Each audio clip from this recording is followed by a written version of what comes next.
ഞാനിവിടെ നിങ്ങളോട് പറഞ്ഞ കാര്യം നിങ്ങൾ വാർത്തയായി കൊടുക്കുന്നുണ്ടെങ്കിൽ പറഞ്ഞത് മുഴുവൻ കൊടുക്കണം. ഞാൻ വീട്ടിൽ നിന്ന് ഇറങ്ങുന്ന സമയത്ത് ഷർട്ട് ധരിച്ചില്ല എന്ന് വിചാരിക്കുക.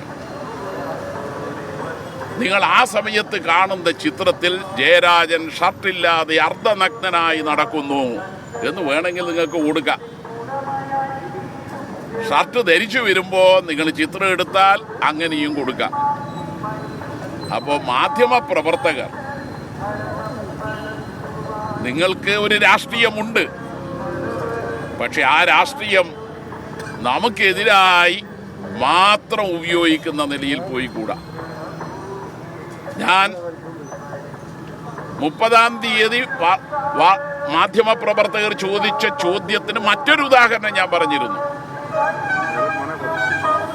ADM നവീൻ ബാബുവിൻ്റെ ആത്മഹത്യയെ തുടർന്ന് PP ദിവ്യയെ അവരുടെ 10ാം ക്ലാസ്സിൽ പഠിക്കുന്ന കൊച്ചുമകളെപ്പോലും ഓർക്കാതെ മാധ്യമ വാട്ടയിലൂടെ കുത്തിവലിച്ചില്ലേ?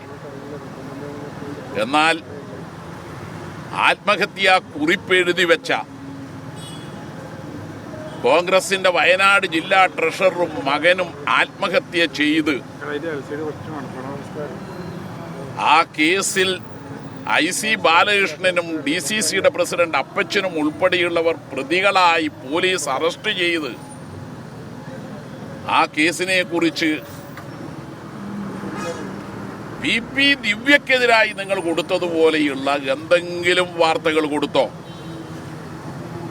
എത്ര ദിവസത്തെ അന്തിച്ചർച്ചയും ഉച്ച ചർച്ചയുമായിരുന്നു ADMന്റെ ആത്മഹത്യയെ തുടർന്ന് നടത്തിയ ചർച്ചകൾ. എന്നാൽ വിജയന്റെയും മകന്റെയും ആത്മഹത്യ